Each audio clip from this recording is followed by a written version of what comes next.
गुरुर्ब्रह्मा गुरुर्विष्णु गुरुर्देव महेश्वरा गुरुर्साक्षात् परं ब्रह्म तस्मै श्री गुरुवे नमः।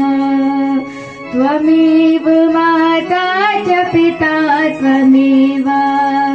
त्वमेव बन्धु च सखा त्वमेव वेद्या द्रविडं त्वमेव सर्वं मम देव प्रथम गुरु का वंदना दूजे आदि गणेश तीजे माँ मेरी सरस्वती काटो सर्व कलेश। कथा प्रारंभ होत है आओ वीर हनुमान आसन लीजो प्रेम से नगर करो कल्याण। बोलो भाई गुरुदेव की जय मेरे प्रभु गणेश जी की जय। बोलो भाई सरस्वती की जय मेरे प्रभु रामचंद्र की जय मेरे प्रभु राधा कृष्ण की जय मेरे प्रभु बाल कृष्ण की जय। बोलिए बांके बिहारी लाल की जय। बोलिए बांके बिहारी लाल की जय। राधा रानी सरकार की जय। नारायणं वन्दे कृष्णं वन्दे ब्रजप्रियं कृष्णं द्वैपायनं वन्दे कृष्णं वन्दे प्रथासुतम्। परम मंगलमय परात्पर अखिलेश्वर अकारण करुणा वर्णालय भक्ति वांछित कल्प तरु श्री तीन्द्रुत विनिंदित पीताम्बरधारी श्री बालकृष्ण लाल की वांडमयी प्रतिमूर्ति श्रीमद् भागवत महापुराण। बोलिए महापुराण जी की जय। श्रीमद् भागवत जी को मेरा कोटि कोटि नमन। अखंड कोटि ब्रह्मांड नायक जगत नियंता जगत आधार परात्पर अखिलेश्वर अकारण करुणा वर्णालय रास रसिक रासेश्वर परम ब्रह्म परमेश्वर श्री बांके बिहारी श्री भगवान श्री कृष्ण जी के चरणों में मेरा कोटि कोटि नमन कोटि कोटि प्रणाम। यहाँ विराजमान सभी प्रत्यक्ष अप्रत्यक्ष शक्तियों को एवं परम पूजनीय सभी 33 कोटि देवी और देवताओं को मेरा व्यासपीठ से सत सत नमन सत सत प्रणाम। यहाँ उपस्थित सभी मेरे बुजुर्गजन भाई बंधु सभी माताएं बहनाएं एवं सभी नन्हे मुन्ने मीठे मीठे प्यारे प्यारे छोटे बड़े सभी भाई बहनों, आप सभी के हृदय में विराजमान परमात्मा भगवान श्री कृष्ण के अभिनंदन स्वरूप को मेरा कोटि कोटि नमन कोटि कोटि प्रणाम। कथा प्रारंभ करने से पहले हम जरा भगवान को स्मरण करेंगे। कृष्ण दामोदरम राम नारायणं जानकी वल्लभम् अच्युतं केशवं कृष्ण दामोदरं राम नारायणं जानकी वल्लभम्। कौन कहते हैं भगवान आते नहीं। कौन कहते हैं भगवान आते नहीं। मीरा के जैसे बुलाते नहीं। तुम मीरा के जैसे बुलाते नहीं। अच्युतं केशवं कृष्ण दामोदरं राम नारायणं जानकी वल्लभम्। अच्युतं केशवं कृष्ण दामोदरं राम नारायणं जानकी वल्लभम्।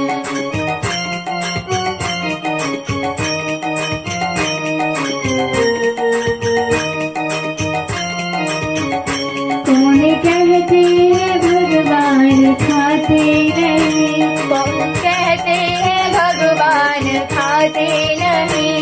वेद सबरी के जैसे खिलाते नहीं, बेर सबरी के जैसे खिलाते नहीं।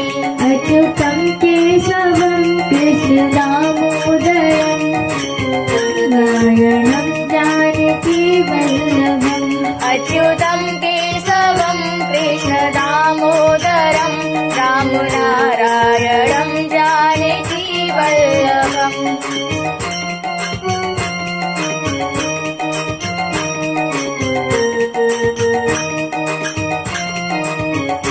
कौन कहते हैं भगवान सोते नहीं, कौन कहते हैं भगवान सोते नहीं। माँ यशोदा के जैसे सुलाते नहीं, माँ यशोदा के जैसे सुलाते नहीं। अच्युतम केशवम कृष्ण दामोदरम राम नारायणम जानकी वल्लभम।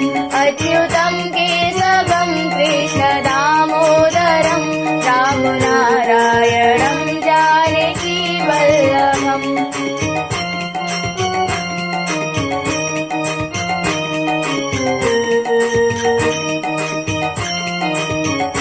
याद आएगी उनको कभी ना कभी, याद आएगी उनको कभी ना कभी। कृष्ण दर्शन तो देंगे कभी ना कभी, कृष्ण दर्शन तो देंगे कभी ना कभी। अच्युतम केशवम कृष्ण दामोदरम राम नारायण जानकी वल्लभम्। नारायणम जानकी वल्लभम। अच्युतं केशवं कृष्ण दामोदरं राम नारायणं जानकी वल्लभम्। अच्युतम केशवम कृष्ण दामोदरम राम नारायणम जानकी वल्लभम। अच्युतं केशवं कृष्ण दामोदरं राम नारायणं जानकी वल्लभम्। अच्युतम केशवम कृष्ण दामोदरम राम नारायणम जानकी वल्लभम। अच्युतं केशवं कृष्ण दामोदरं राम नारायणं जानकी वल्लभम्। अच्युतम केशवम कृष्ण दामोदरम राम नारायणम जानकी वल्लभम। स्वयंभू मनु के 3 बेटियों के बाद 2 पुत्र भी हैं, प्रियव्रत और उत्तानपाद। इन्हीं उत्तानपाद राजा की पत्नी है सुनीति, जिनके गर्भ से ध्रुव जी ने अवतार लिया, जो मेरे गोविंद के परम लाडले भक्त कहलाए। आदरणीय श्री मैत्रेय मुनि से विदुर जी ने पूछा, श्री सुखदेव जी से श्री परीक्षित महाराज ने पूछा, ये प्रसंग हमें सुनाइए प्रभु।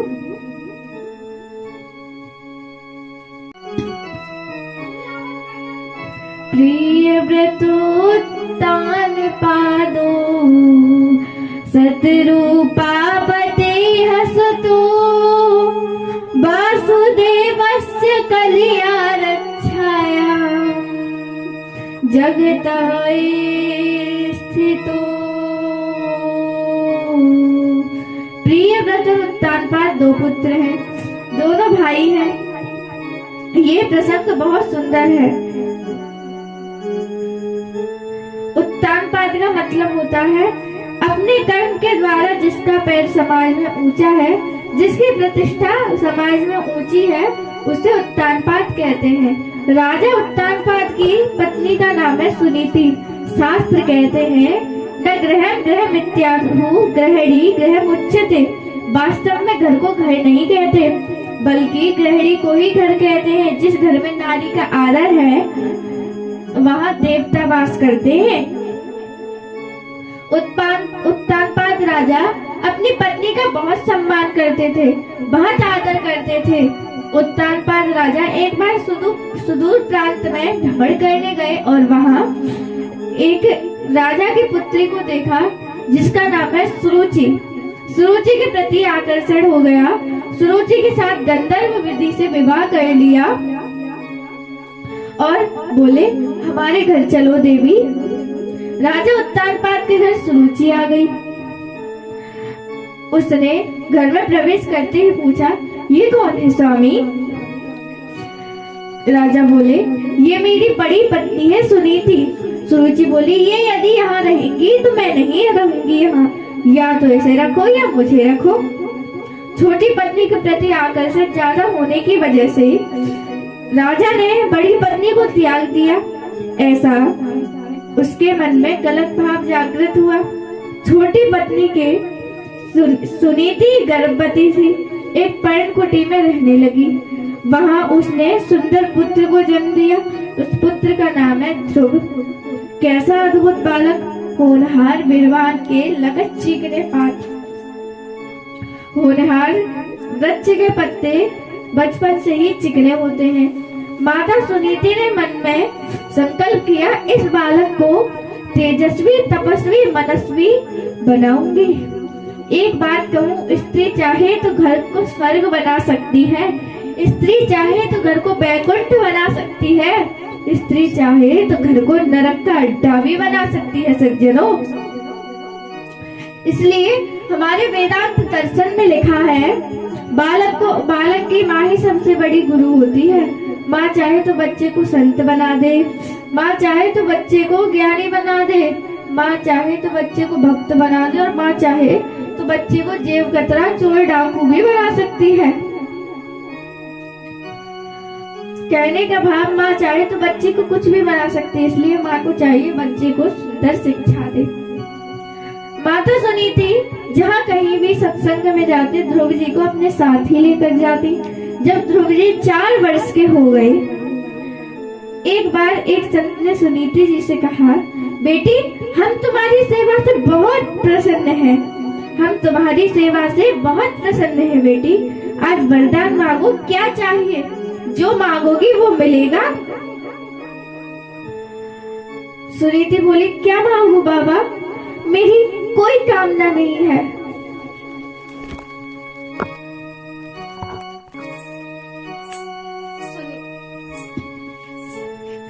सुनीति बोली, क्या मांगू बाबा, मेरी कोई कामना नहीं है, वर देना है तो केवल एक वर दे दो, बस आप संतों के दर्शन मिलते रहे बाबा, आप संतों का सत्संग मुझे मिलता रहे बाबा, इससे बड़ा वरदान और क्या हो सकता है बाबा।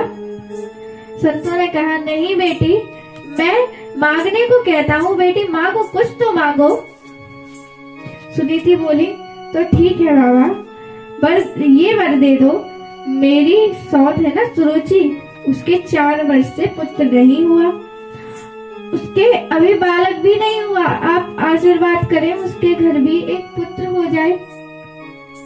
उस महात्मा ने कहा, बेटी जिस रानी की वजह से राजा ने तुम्हें अपमानित किया, उस नारी के पुत्र की कामना करती हो तुम? जरूर होगा, क्योंकि तुमने कहा है बेटी, तुम्हारा पुत्र यश भी बनेगा, तेजस्वी बनेगा, तपस्वी भी बनेगा, उसके तो पुत्र होना ही है।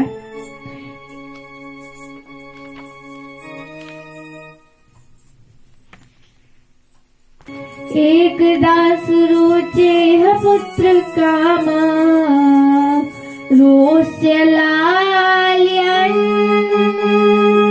उत्तमं नारो रोचतम्, ध्रुवं राजाभ्यां नन्दता। एक दिन अपने सुरुचि के पुत्र को लेकर राजा उत्तानपाद खेल रहे थे। सुरुचि के पुत्र का नाम है उत्तम। जहाँ सुनीति होगी वहाँ ध्रुव का प्रादुर्भाव होगा। पिता की गोद में चढ़ने बालक ध्रुवाए, पिताजी पिताजी कहकर जैसे ही चढ़ने को तैयार हुए, तुरंत सुरुचि ने ध्रुव का हाथ पकड़ लिया और जोर से झटका दिया और कहा, इनकी गोद में बैठने का तुम्हें कोई अधिकार नहीं है। ध्रुव ने कहा, क्यों माता, क्या ये मेरे पिताजी नहीं है? सुरुचि डांट कर बोली, ये तुम्हारे पिताजी तो है, लेकिन मैं तुम्हारी माता नहीं हूँ।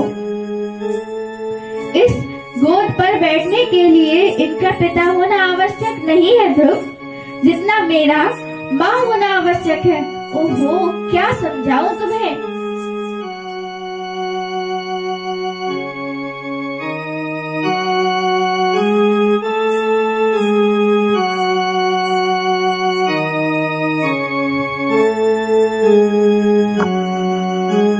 बालो असिवतनात्मा नमन्य स्त्री गर्भ संवृतम् नूनं वेद भवान् यस्य दुर्लभे अर्थे मनोरथः।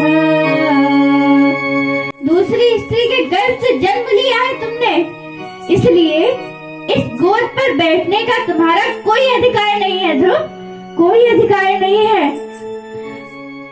और अगर ज्यादा ही इच्छा है गोद में बैठने की, तो पहले वन में जाओ और नारायण की तपस्या करो, और जब नारायण प्रसन्न होकर कहे वर मांगो, तो ये वर मांगना कि हे नारायण, माता सूची के गर्भ में चला जाऊं। नारायण की दिव्य कृपा से जब तुम मेरे गर्भ में आओगे, मेरे गर्भ से जन्म लोगे, उसके बाद ही इस गोद पर बैठने का अधिकार तुम्हें प्राप्त होगा ध्रुव। इससे पहले ये अधिकार तुम्हारा नहीं है। ध्रुव जी तो देखते ही रह गए, अपनी माँ के कटु वचनों से आहत हो गए ध्रुव जी। आचार्य सुखदेव बोले, परीक्षित, माता सुरुचि ने केवल ध्रुव जी का ही अपमान नहीं किया, भगवान का भी अपमान किया है। रोते रोते ध्रुव जी आए। माँ सुनीति ने दौड़कर ध्रुव जी को अंक में भर लिया और कहा, बेटा क्या बात है, तुम क्यों रो रही हो। बालक ध्रुव ने माता सुनीति को सुरुचि माँ के दुर्वचनों के बारे में सब बताया। सुनीति बोली, अरे बच्च, मेरे लिए इससे बड़े सौभाग्य की बात क्या होगी कि मेरा बेटा रघुपति के चरणों का प्रेमी होगा, नारायण के चरणों का प्रेमी होगा। पुत्रवती युवती जग सोई, रघुपति भक्ति जासु सुत होई। वही माँ वास्तव में पुत्रवती है, वही माँ सबसे बड़ी पुत्रवती कहलाने की अधिकारिणी है, जिसका पुत्र रघुपति के चरणों का प्रेमी है। इससे बड़ा सौभाग्य और क्या हो सकता है। तुम कल वन में जाओ तो आज ही चले जाओ, और आज जाओ तो अभी जाओ। वही माँ वास्तव में पुत्रवती है, वही माँ सबसे बड़ी पुत्रवती है, जिसका पुत्र रघुपति के चरणों का प्रेमी है। मेरे लिए इससे सौभाग्य की बात क्या हो सकती है पुत्र। आज से संबंध जोड़ लो पुत्र की परमात्मा केवल तुम्हारा है, प्रभु केवल तुम्हारा है। ध्रुव ने कहा, माँ आप भी मुझे वन में जाने की प्रेरणा दे रही हो, लेकिन भगवान कहाँ है माँ, भगवान कहाँ रहते हैं। सुनीति जी बोली, भगवान सब जगह है पुत्र, वो सर्वस्व है। ध्रुव जी के मन में दृढ़ता आ गई, वन की ओर प्रस्थान कर लिया।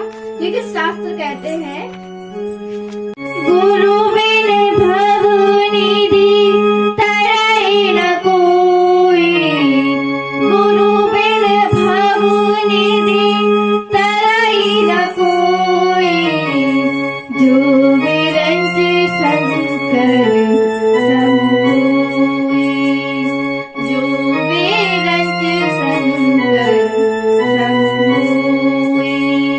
मंगल भवन मंगल हारी, मंगल भवन मंगल हारी, प्रभु सुदशरथ अजर बिहारी, प्रभु सुदशरथ अजर बिहारी। बिना गुरु के कोई भवसागर से पार नहीं हो सकता। ब्रह्मा और शंकर के समान भी कोई ऐश्वर्यशाली है तो गुरु श्रेष्ठ नहीं मिला तो परमात्मा नहीं मिल सकता। गुरु तो जीवन में श्रेष्ठ होना ही चाहिए, गुरु तो निर्मल अनंतकरण वाला मिलना ही चाहिए। गा कहते हैं अंधकार को, रू कहते हैं प्रकाश को।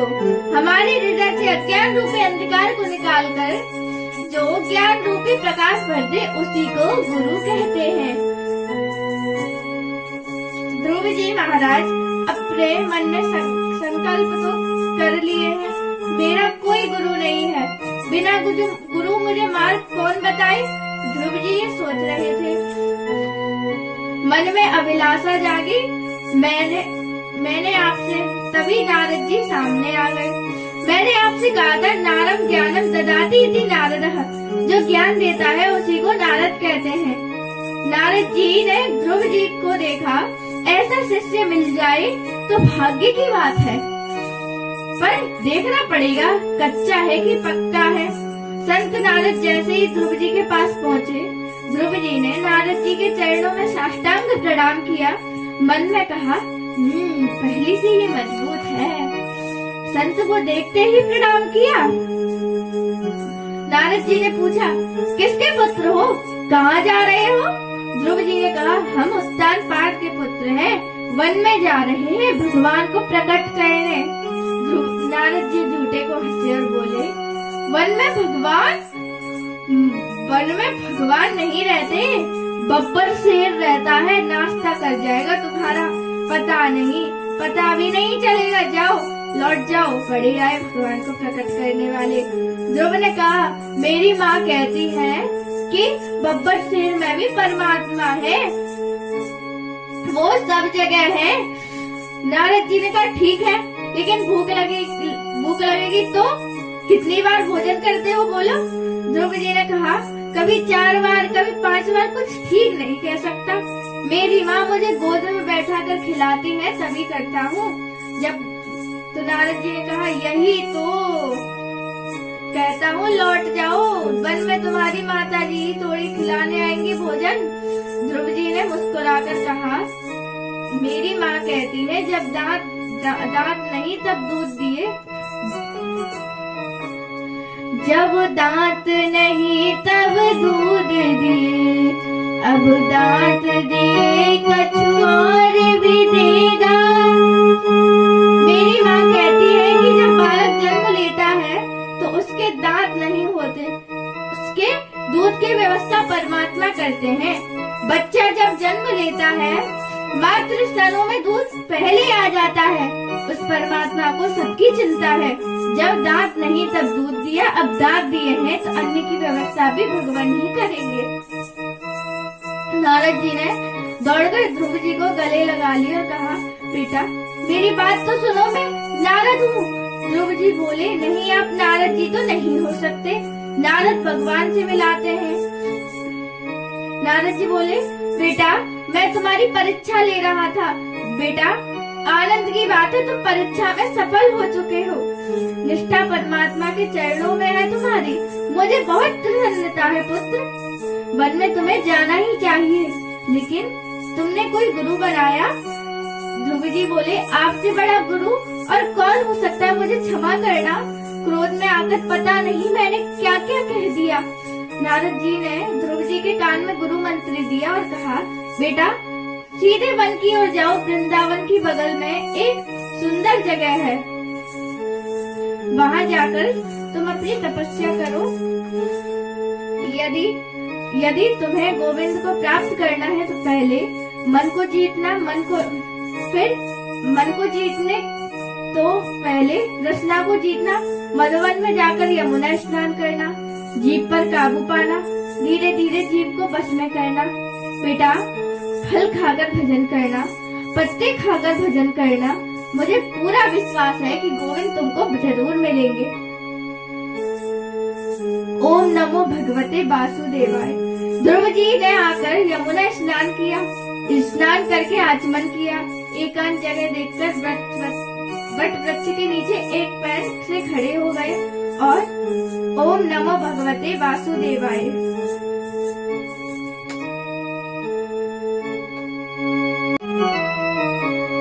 पंचमे मान्य प्राप्ति जित श्वासो नृपात मजः, ध्यायन ब्रह्म पद केन सस्थो स्थाणु विंध्याचलः। ध्रुव जी के भजन का जब 5वां महीना शुरू हुआ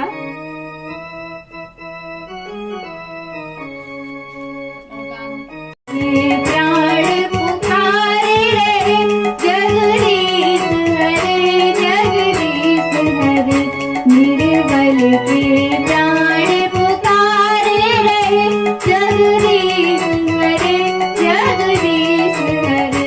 निर्बल के प्राण पुकारे रहे, जगदीश हरे जगदीश हरे।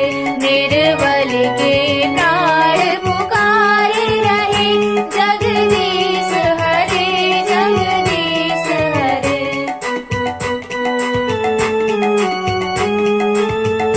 जब दया दृष्टि हो जाती है, जब दया दृष्टि हो जाती है, सूखी खेती हरियाती है, सूखी खेती हरियाती है। भ्रमरों के स्वर गुंजारे रहे, जगदीश हरे जगदीश हरे। निर्बल के प्राण पुकारे रहे, जगदीश हरे जगदीश हरे। निर्बल के प्राण पुकारे रहे, जगदीश हरे जगदीश हरे।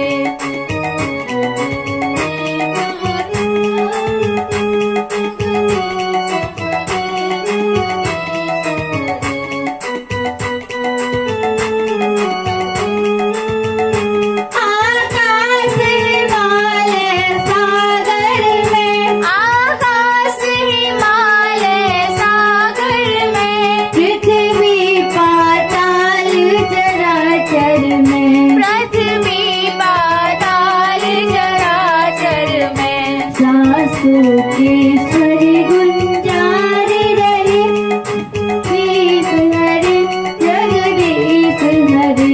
निर्बल के प्राण पुकारे रहे, जगदीश हरे जगदीश हरे। निर्बल के प्राण पुकारे रहे, जगदीश हरे जगदीश हरे। निर्बल के प्राण पुकारे रहे, जगदीश हरे जगदीश हरे। निर्बल के प्राण पुकारे रहे, जगदीश हरे जगदीश हरे। निर्बल के प्राण पुकारे रहे, जगदीश हरे जगदीश हरे। अपनी श्वास को रोक लिया, धीरे धीरे ब्रह्मरंध्र में जाकर रुक गई सांस। प्राण अवरुद्ध हो गए, एकदम सन्नाटा छा गया। ध्रुव जी के हृदय में नारायण का प्राकट हो गया। एक पैर से खड़े ध्रुव जी ने जैसे ही अपने श्वास को रोका, प्राण वायु को रोका, सभी जितने देवी देवता हैं सबका प्राण अवरुद्ध हो गया।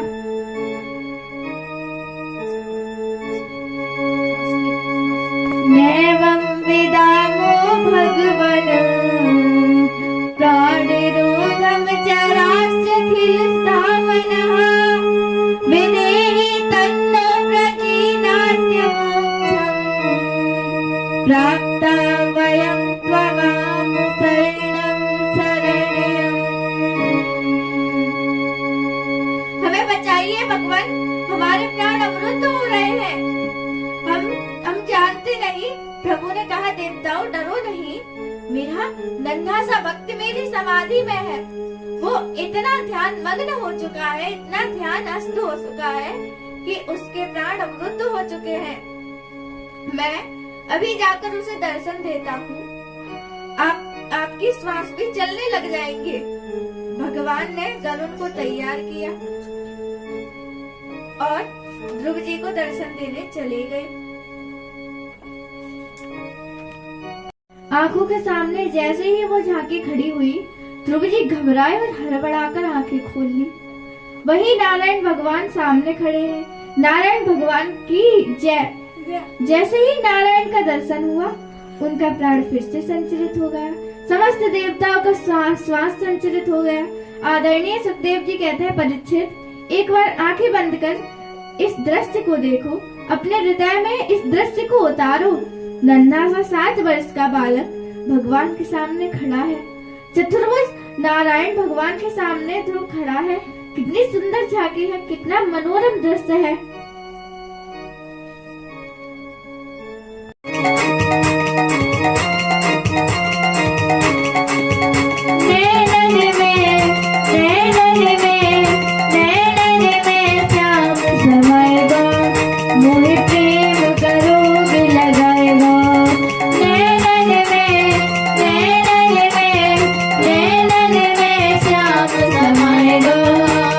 प्रेम करोगे लगाएगा।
कोई प्रेम करोग लगाएगा, कोई प्रेम करोग।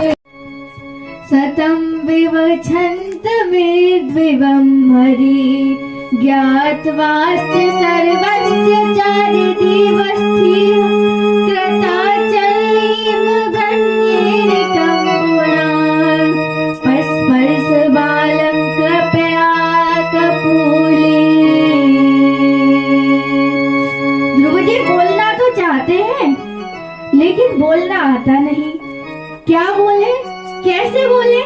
भगवान ने कहा ध्रुव स्तुति करना तो चाहता है लेकिन आता नहीं। तो अपने दिव्य शंख को प्रभु ने ध्रुव जी के गाल पर लगा दिया।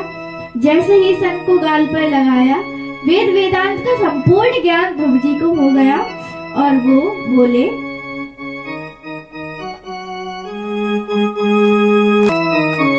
मूकं करोति वाचलं वल्लूलङ्घ्यते गिरिं यत् कृपार्थं वन्दे परमानंद माधव।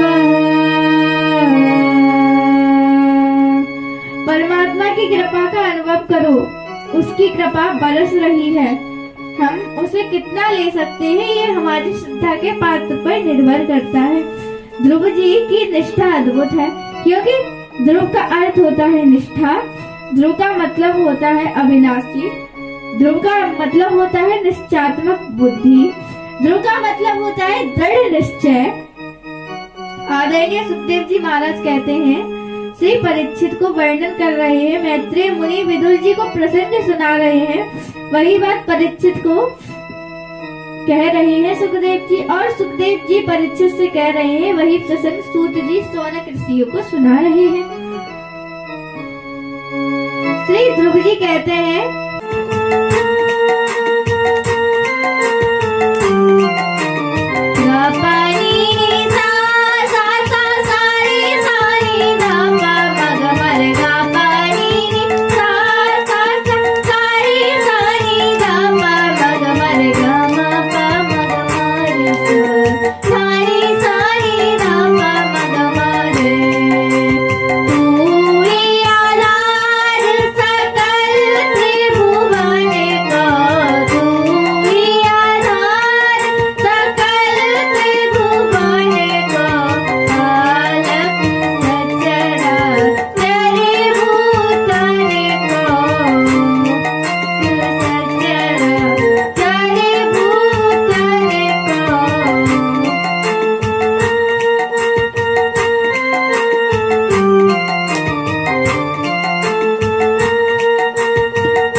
आपके चरणों में बार बार वंदन करता हूँ भगवान।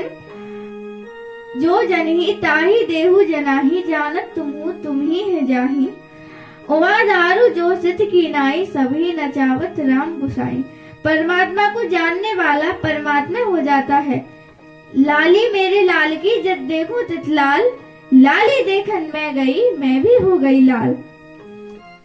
ध्रुव जी कहते हैं, आज मैं धन्य हो गया प्रभु, आपसे एक वर चाहता हूँ। भगवान मुझे भक्ति चाहिए। प्रभु ने सोचा इसके मन में है इच्छा राजगद्दी की, और ऊपर से कहते हैं भक्ति चाहिए। ध्रुव के मन में है इच्छा राज्य की, ऊपर से कह रहे हैं मुझे भक्ति चाहिए। भगवान मुस्कुराकर बोले, बेटा भक्ति तो तुम्हें अनासय प्राप्त है। अभी तुम घर जाओ, राज्य को भोगो, प्रशासन को संभालो। भक्ति तो मेरी तुम्हें मिल ही चुकी है। ध्रुव जी लौटकर घर आए। माता पिता को जैसे ही पता चला कि ध्रुव आ रहा है, पिताजी ने रथ सजवाए, घोड़े सजवाए। ध्रुव ने कहा, अब रथ पर बैठने की आकांक्षा नहीं है पिताजी, अब घोड़े पर चढ़ने की आकांक्षा नहीं है पिताजी।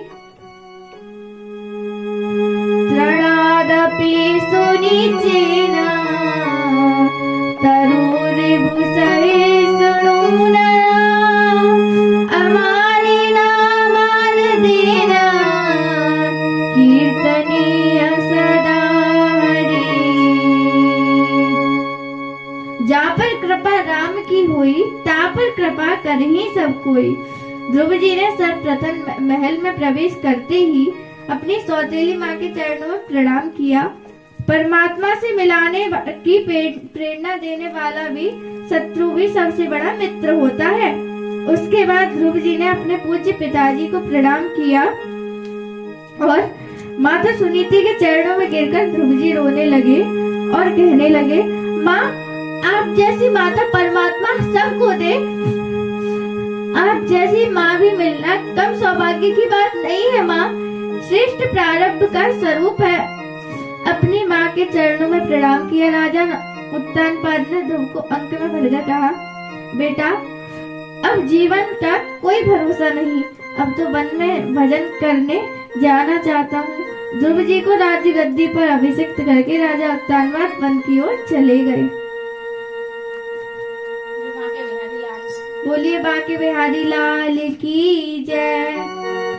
बोलिए राधा रानी सरकार की जय।